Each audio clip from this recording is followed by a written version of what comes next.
हमने पहले भी कथा में कहा है कि सोमवार की अष्टमी के दिन भूल से भी अगर एक बेलपत्र, एक श्वेत पुष्प शंकर भगवान को समर्पित हो जाता है तो ये मानकर चलें कि आपने कुछ मांगा भी नहीं तो भी शंकर भगवान देने के लिए आपके दरवाजे पर पहुंच जाए। भूलवश सोमवार की अष्टमी के दिन अगर भूलवश भी अगर हमारे हाथ से एक बेलपत्र, एक पुष्प शिव को समर्पित हो जाए तो समझ लो कि कहीं शंकर की उदारता, कहीं शिव की। सोमवार की अष्टमी के दिन 7 चुल्लू जल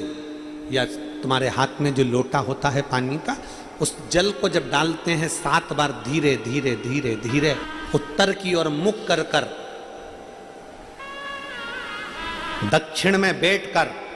उत्तर की ओर मुख कर कर जब 7 बार जल दिया जाता है, दल चढ़ाया जाता है, 7 वृक्ष की पत्तियों को तोड़कर शिव जी को चढ़ाया जाता है।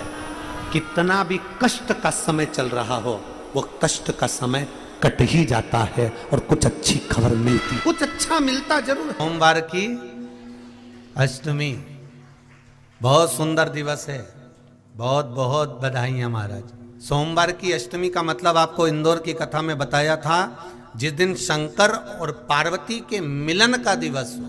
और केवल एक माता पार्वती के अकेले मिलन का नहीं, 64 योगनिया तक भगवान शंकर से मिलने के लिए आए। 64 योगनिया कहते हैं भगवान के जितने जितने विवाह हुए थे ना, उमा से, सती से, कात्यायनी, कुष्मांडा, चंद्रघंटा, स्कंदा, ये जितने जितने जितने भगवान के विवाह हुए थे, अनेक अनेक उमा आदि आदि जितनी भी भगवान की जो विमंगल विवाह हुए थे, सारी माता पार्वती के जितने अंश हुए हैं, माता पार्वती के जितने स्वरूप हुए हैं, ये सारे स्वरूप, सारे अंश माता पार्वती के। ये सोमवार की अष्टमी के दिन भगवान शंकर के मंदिर में आकर शिव जी के सम्मुख में बैठकर उस जलाधारी के नजदीक में जहां शंकर जी का शिवलिंग होता है, उस जलाधारी के पास में उस दिन केवल पार्वती जी का हस्त कमल नहीं होता, स्वयं मां जगतजननी अपने कामन रूप में 64 योगनियां और शक्तियां सारी की सारी आकर उस जलाधारी के पास में विराजमान हो जाती हैं, और शंकर जी पे जो जल चढ़ता है वो देवियां ग्रहण कर कर शिव को अपना आनंद सुख प्रदान करती हैं। इसलिए कहते सोमवार की अष्टमी का महत्व बड़ा है। और हम तो कहेंगे एक लोटा पानी चढ़ाने से पीछे मत हटना। सोमवार की अष्टमी के दिन शंकर के मंदिर जरूर जाना, बेलपत्र जरूर चढ़ाना, बाबा से विनय जरूर करना, निवेदन करना, बाबा को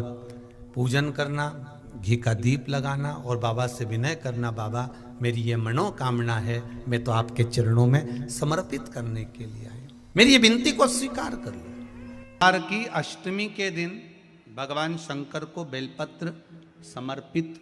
जरूर करना चाहिए, वो भी शाम के समय। प्रयास करा करो,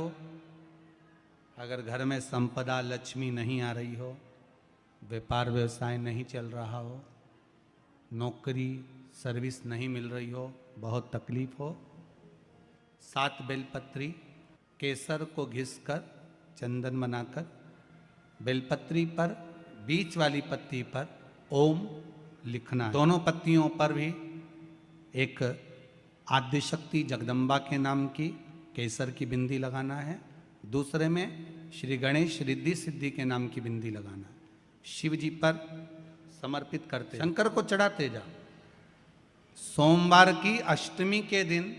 भगवान शंकर को बेलपत्र समर्पित जरूर करना चाहिए, वो भी शाम के समय। लोग तो जानते होंगे कि शिवरात्रि का महत्व होता है, उसी तरह सोमवार की अष्टमी का महत्व होता है।